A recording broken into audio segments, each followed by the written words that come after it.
In the summer of 2021, I cycled, paddleboarded and hiked from the bottom to the very top of Scotland. And I called it the Scottish Adventure Triathlon. This is the paddleboarding section.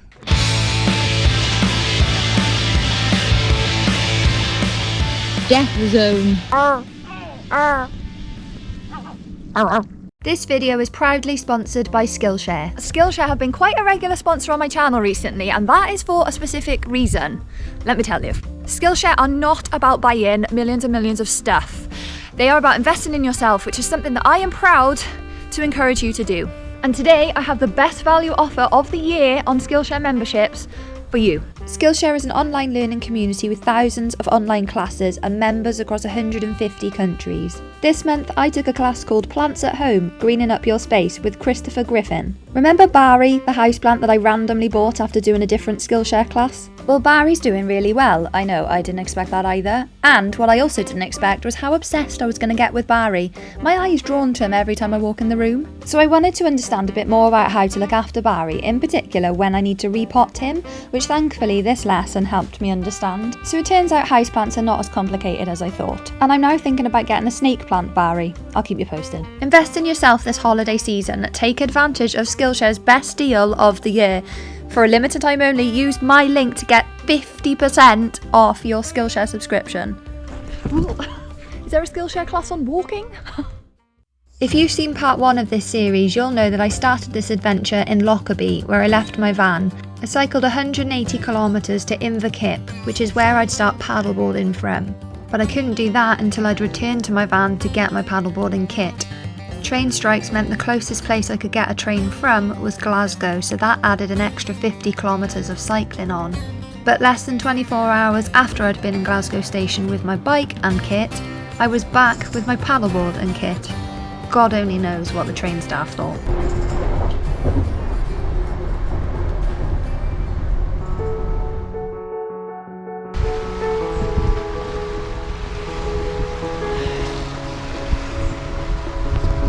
Sat in the kip. I've been sat here all afternoon.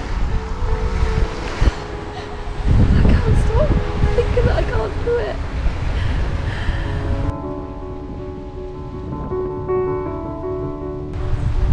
I really need to get a grip.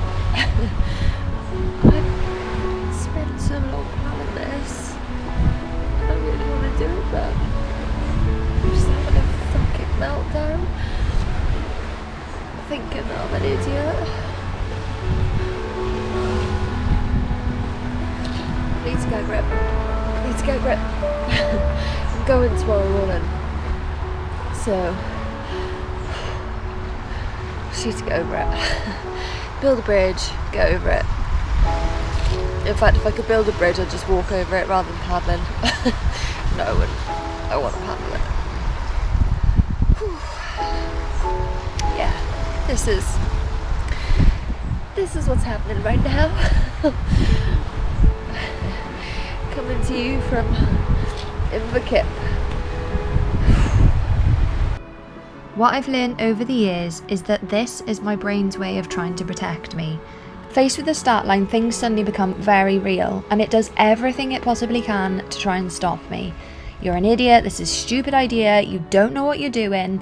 And in that moment, it is so real. And I think it's easy to look back on these clips now and just delete the crying ones and be like, well, you did it, like clearly you can do it, and just think that they're stupid. But I need to leave them in because I need you to understand that in that moment, I genuinely don't know and don't think that I can do it. Oh, yes. Luckily, right where I left it.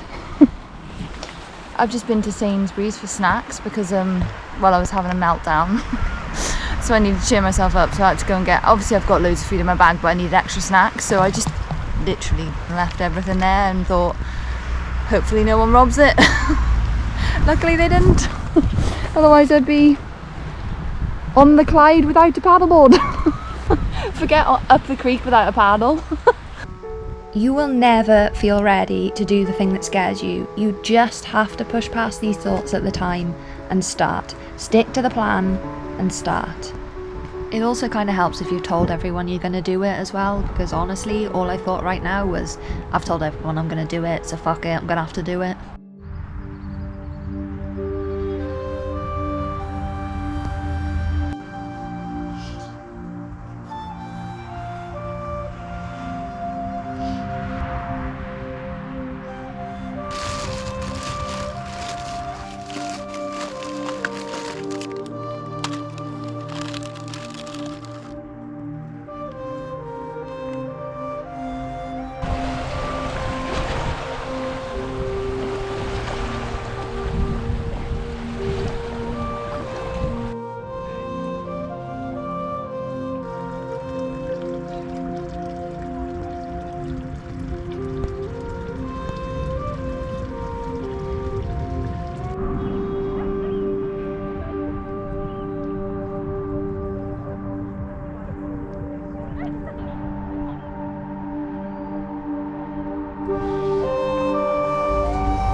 So this is me going to bed in my midget with my sleeping bag on my paddleboard.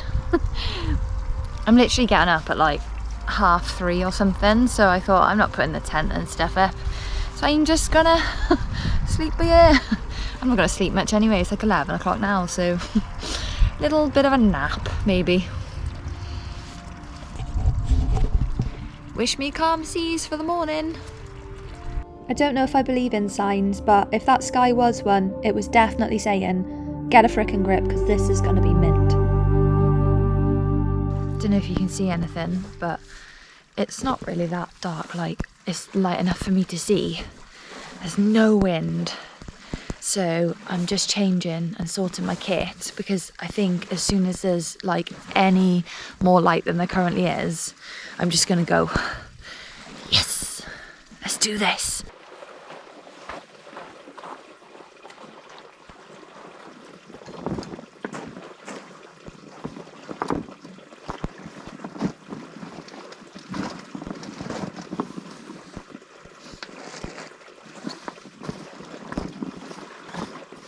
Here we go.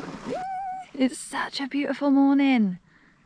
It's like 4:45 now, and I'm just going because the conditions are so good. So just gonna basically cross and try not to get hit by a ship. And then yeah, go from there really. Man, I look rough, but I don't care. I'm excited this morning because it's just so calm and good, and I just need this to start with. I just need a good first day just to set me up, because like yesterday I was having a meltdown, so here we go, fingers crossed. Look at it, look at it, shit the bed.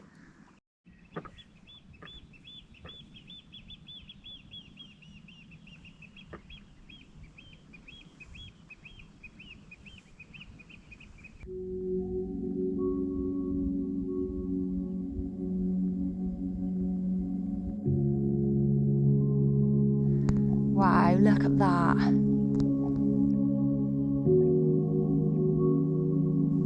And I'm just across the Firth of Clyde. That's obviously the land there, but I'm aiming further down to Toward Point or Toward Point. Don't really know how you say it, but it's like by there. So that's where I'm going round, so I'm doing like a diagonal now. Whew. Didn't get hit by a ship. Winning!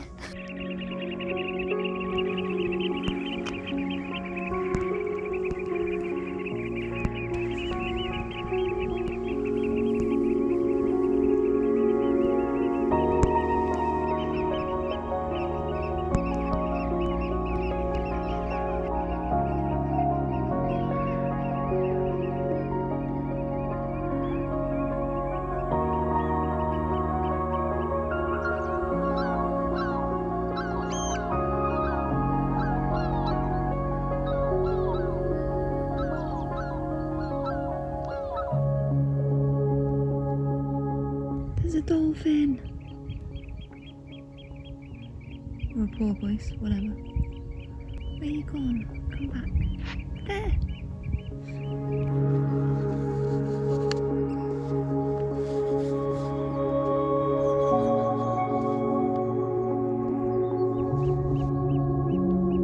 There's one of the fairies that I didn't want to get hit by. They move pretty bloody fast. Didn't get me though, did ya? Not this time. I shouldn't speak so soon, should I? So I'm heading up there, but there's a very large boat there and I'm not sure what it's doing because it is moving. So I'm just pulling into this side bit a second to see where it goes. Yep, I can confirm that he turned, and if I'd have carried on going, we would have crossed paths. I am so glad I did not carry on going, because look how fast he's going. Oh, Jesus, man. Thank God, thank God, thank God I stopped. Whew. I checked my marine traffic app and found that that boat was most likely the Ronja Viking, a fishing vessel that was doing about 8 knots, so it was quite fast. It didn't look like any other boats were heading my way and I couldn't see anything visually, so I made a beeline straight across into the Cals of Butte, which were stunning. They run around the north side of the island of Butte. The conditions were still insane, but I was acutely aware that the wind was going to be picking up in the next couple of hours. I was also acutely aware that I hadn't eaten or drunk anything yet. Not the position you want to be in on the first day. You don't want to undernourish and dehydrate yourself literally at the start of an expedition like this. It's not a good plan. So instead of continuing to run on adrenaline, I pulled over and had myself a bit of breakfast. I didn't film that much in the Kyles, to be honest. There's a bit of a ferry crossing there that I had to dodge, but honestly it felt like small fish compared to those big boats of the morning. I faced a bit of a headwind for a while, but as soon as I turned south, it was behind me. Way. So I'm just downwinding it, thank God, because I'm knackered, into this campsite that I'm going to stay at tonight, which is the only campsite that I'm going to stay at on the whole trip because it's the only one that's open. I was always going to wild camp anyway, but I thought it would be nice if there was just one campsite like halfway. Unfortunately, there isn't. And this is the first day, but I really want to go to it because they, it's like quite an eco one and they only accept campers, like tents, if you paddle up, not if you drive. So I thought that was really cool. So yeah, I just want to go and sleep in my tent now, to be honest. I've done, it'll be 35k just over by the time I get there, so that's not bad considering all of this, you know, considering I'm carrying the weight of like another person on the board pretty much. Actually maybe not, but yeah, maybe a couple of kids. Yeah, I don't think that's too bad. I'm really tired. I'm just talking shit now, and I'm starving. I really want like some proper food because I've just been eating like sweet stuff and I'm like, oh, give me a meal. Obviously I had porridge earlier, but that was freaking hours ago. So yeah, I'm gonna shut up now because I'm starving and tired and I'm here, yay!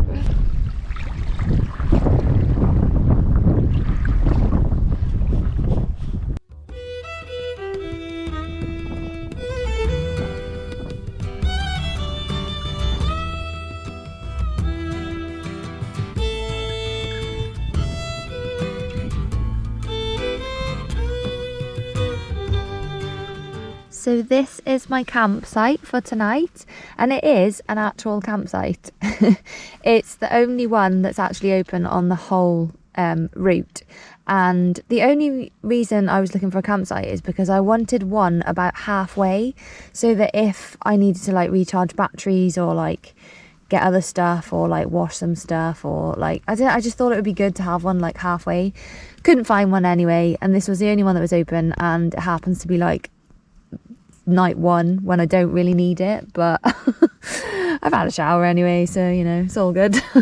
But I won't be able to stop at any others, so I'll be wild camping. These just make it easier with water and stuff. That's the only thing. Like, I absolutely love wild camping and it's fine when you're hiking, but with the board and all the kit and stuff, like, water can be a bit of a pain in the arse. But I've got plans, so you know, Don't worry, it's all good. Anyway, these are my pants. Hanging in the doorway, drying. Don't worry, they're not shit stained or anything. I've not crapped myself quite yet, although it's probably coming. Anyway, talking shit, I'm really tired. I don't want to turn this around on my face because I look like I died. So I'm gonna go to sleep because I am absolutely fucking ball bagged. Nice to speak to you. This is a backward wave. And there's my pants again, and see you tomorrow. Bye.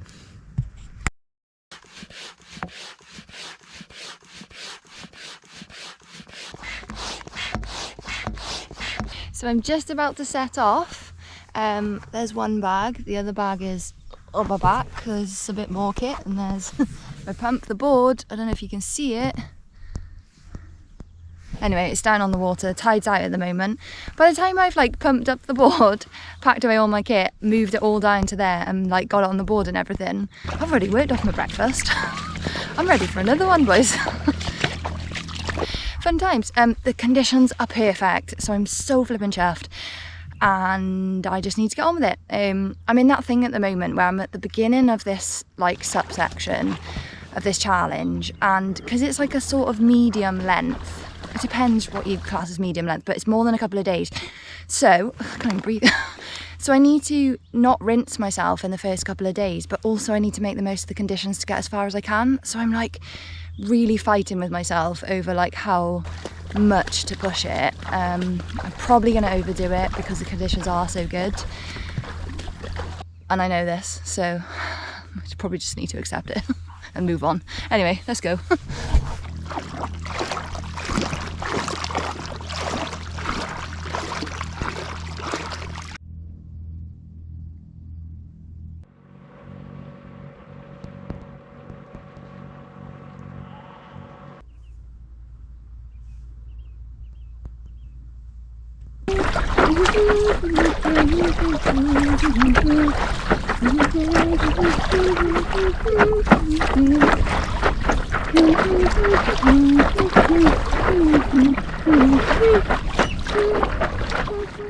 Pirates of the Caribbean theme tune, obs. There's a ferry coming in, and the terminal is literally right here. So I probably had time. I don't care if it looks like I've got enough time. I'll wait. I can have peanut butter and a wrap anyway while I'm waiting. I'll wait for it to go off again because I know it takes 20 minutes to get across. It's just not worth it. It's not worth the stress. I'd rather chill.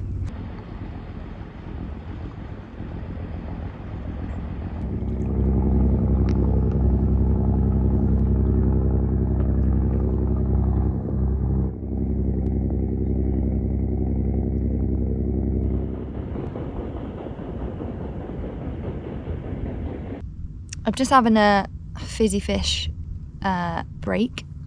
Sweets, if you don't know what they are. I was in 25k. The conditions are amazing, and I am so thankful. But I'm so tired because the locks, even though these are sea locks and they are tidal, they're not like, once you get into them, they're not like that tidal. Like compared to obviously like the open sea, but that's fine because, you know, that's why it's a challenge. So and I'd rather this type of challenge than like a death-defying horrendous conditions kind of challenge. So I can't even hold my arm up now, I'm holding it with my other hand. Yeah, so I've got about another 5k. Sarah would soon find out that it was indeed not 5k. To get to Loch Gilphead.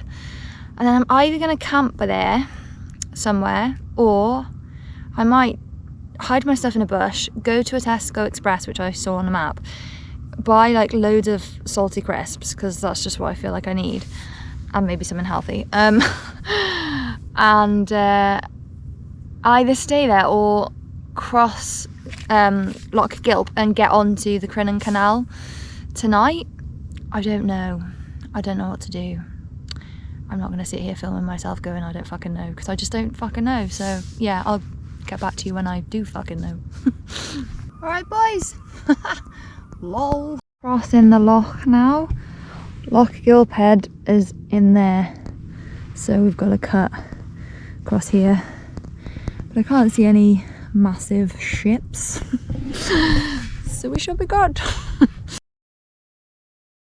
I'm just looking for an appropriate bird shit flicking stone. That might do, it's like a little spade. I'll show you why. Welcome to my camp for tonight, which is absolutely littered with bird turd. So I just want to get like the main like entrance ones. Oh my god, it's all broke. Just like, you know, get them out of my doorway kind of thing. It's quite fun actually. Ew, fuck off. Go. Oh, so much of it, man. It's everywhere. Welcome to night 2's humble abode. It's a slightly interesting one tonight. This is Loch Gilp, and across there is the Crinan Canal, the entrance to the Crinan Canal, which is where I'm going to get on tomorrow. So I've camped on this side because that side is like, you know, a town and stuff. But up here there is a Tesco Express like a mile from here. So I'm probably going to, if I have time, walk to it and get some chocolate in a bit. It's like day 2 and I'm really craving chocolate because I didn't bring any chocolate because I was being really tight on like the weight and stuff, and I just hoped that I could like get some. So yeah, I'm probably gonna do that. But anyway, it's interesting because one, there is bird shit everywhere, like everywhere. I'm not even joking. There's like millions of it underneath the tent that I just couldn't even be asked to move. So I'm walking about with bare feet, so I'm probably walking in bird shit, but whatever. Number 2 is there's a lot of holes, like this one here, right outside my door, so I keep disappearing into holes. And number 3, this is probably the worst one. I may flood. I don't think I will. Water definitely does get this high because the long grass stops a bit further back, and also in some of the holes there is water, and there's also seaweed right here. So I know the water does come this high. However, I got here just after high tide and it was not this high. It's really good weather and we're not on a spring tide, so I don't think it'll come this high. Like, this isn't wet now, so it hasn't been this high like recently. So we're just gonna have to hope for the best because like there wasn't really anywhere else. This was the best bit, so that'll be an interesting wake up, won't it, if I get flooded? Oh, I just snotted everywhere, soz. Yeah, anyway, see what happens. Other than all those things, it's bloody marvellous, boys. Marvellous. Do. I can actually talk to you properly now because I've had some food, so I'm not as stroppy. I had a bit of a strop on the lock. Basically, like, I was nearly here, but I was just knackered and I couldn't really see a place to camp. I was a bit further down and the wind was blowing me and I was just so knackered. With all the kit on the board, the wind just makes it really hard. Even though it's not that windy, it just makes it hard. So I pulled into this like rocky bit and just sat on my board like, screw my life. And then I got a grip after a while and I was like, right, no, this is a privilege, not a, what did I made up a saying. I probably didn't make it up, but it was like, this is a privilege, not a, someone else beginning with P. Oh, I can't remember what it was. Anyway, let's just say this is a privilege, not a pain in the ass, or something. It was something like that, but it was better than that. Yeah, so I got a grip, but I sat there for so long that the tide just started going out and my board was like literally balancing on a rock, and I suddenly like moved a bit and was like, whoa, what the hell, and realised like pretty much like the water had all gone from under the front of the board and it was just like literally precariously balancing on a rock. Oops. So yeah, I was just a bit tamping about life, but I just needed food, to be honest. Like, oh, I'm fine now. Story of my life. Anyway, yeah, all good. All good otherwise. I've done another 35, I think it's a bit more than 35k actually, because my watch ran out of battery. I need to recharge it, but it was probably about 36, 37k. Those couple of K makes all the difference, by the way. So yeah, it's good, it's not bad, it's pretty good. I've done 70k now, so quite happy with that. I just need the conditions to hold out for the rest. I know that's asking a lot, but yeah.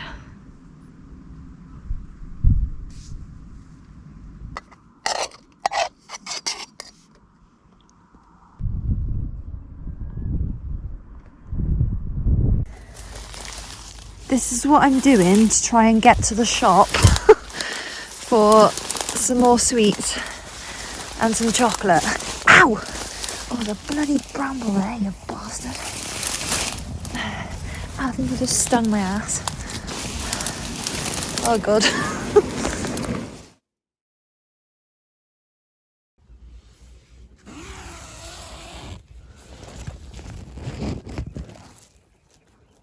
Uh-oh.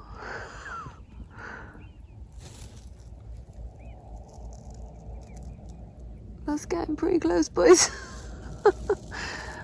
Oh, please don't come any higher.